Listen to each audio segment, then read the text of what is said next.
एक बार एक बहुत प्रसिद्ध चोर किसी के बंगले पर चोरी करने गया। उस दिन वहां पर एक संत भागवत कथा कर रहे थे। जब चोर वहां पहुंचा तो प्रसंग चल रहा था कि मां यशोदा श्री कृष्ण और बलराम को हर रोज गहने पहनाती और वह दोनों भोजन करने के बाद गाय चराने जाते। संत भाव विभोर होकर श्री कृष्ण की मणि और गहनों का वर्णन कर रहे थे कि वह बहुमूल्य है, अनमोल है। चोर का ध्यान चोरी से हट गया और वो सोचने लगा कि इस संत से उन दिनों भाइयों का पता पूछ लेता हूं कि दोनों भाई कौन से स्थान पर गाय चराने जाते हैं। मैं उनके गहने छीन लूंगा और मालामाल हो जाऊंगा। श्री कृष्ण की लीला देखिए, उस चोर ने पहले कभी भी भक्ति भाव के प्रसंग सुने ही नहीं थे, क्योंकि उसकी संगति ही चोर उचक्कों की थी। वो तो बस चोरी छीना झपटी और मार काट ही जानता था।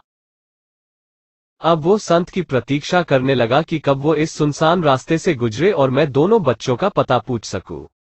संत को आते देख चोर ने उन्हें चाकू दिखाया और कहने लगा कि उन दोनों बच्चों का पता बता जिनके बारे में तुम बंगले में बता रहे थे कि उनके गहनों का मूल्य तो अनमोल है।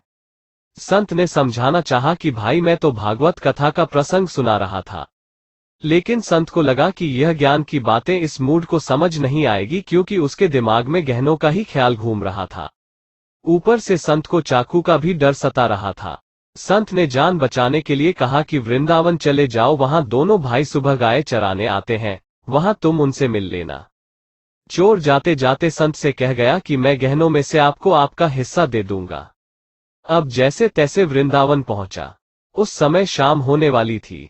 उसने लोगों से पूछा, कृष्ण बलराम गाय कहाँ चराते हैं? लोगों ने भी सरल भाव से वो स्थान बता दिया। श्री कृष्ण की माया देखिए, पूरी रात उसे नींद नहीं आई। रात भर भूख प्यास की कोई सुध नहीं। मन में एक ही उत्सुकता कि दोनों के अनमोल गहने लेने हैं। पूरी रात कभी पेड़ पर चढ़े, कभी उतरे, कभी रास्ता देखे कि दोनों भाई कब आएंगे। अनजाने में ही सही मन में कृष्ण कृष्ण की धुन चल रही है, कब आओगे कब आओगे। सुबह हुई तो उत्सुकता और बढ़ गई। फिर उसे एक अलौकिक प्रकाश दिखाई दिया और दो बालक दिखाई दिए। वो एक टक दोनों को निहारने लगा। सोचने लगा कि ऐसा मनमोहक रूप आज से पहले कभी नहीं देखा। तभी उसे स्मरण आया कि मुझे तो इनके गहने लेने हैं और उसमें से संत जी को भी हिस्सा देना है। वो जैसे ही श्री कृष्ण और बलराम को धमाका कर गहने छीनने लगा। प्रभु का वो स्पर्श उसे बहुत ही अलौकिक लगा। प्रभु ने अपनी इच्छा से उसे गहने ले जाने दिए। फिर से वो उन संत जी की प्रतीक्षा करने लगा।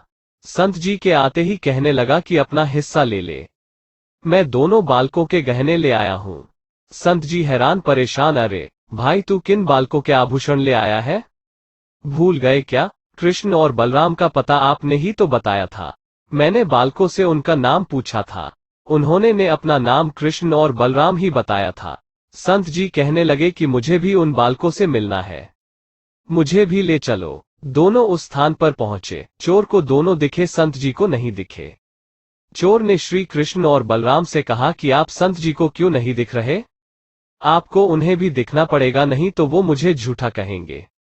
भक्त की जिद के कारण प्रभु ने संत जी को भी दर्शन दिए। संत जी कहने लगे कि प्रभु मैं तो कई सालों से भागवत कथा कर रहा हूं, लेकिन आपने मुझे कभी दर्शन नहीं दिए, जबकि चोर तो आपके नाम की महिमा और रूप के बारे में कुछ जानता भी नहीं था। फिर उसे दर्शन क्यों दिए? प्रभु ने कहा, क्योंकि तुमने मुझे कभी उस भाव से पुकारा ही नहीं। प्रभु कहने लगे कि अनजाने में ही सही उसे संत के कहे हुए वचनों पर दृढ़ विश्वास था।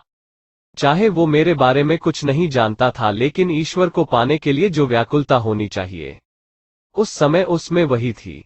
कभी पेड़ पर चढ़ता, कभी उतरता और उसके मन में मेरे नाम की ही धुन चल रही थी।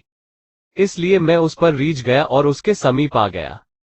संत की संगति का यही तो परिणाम होता है।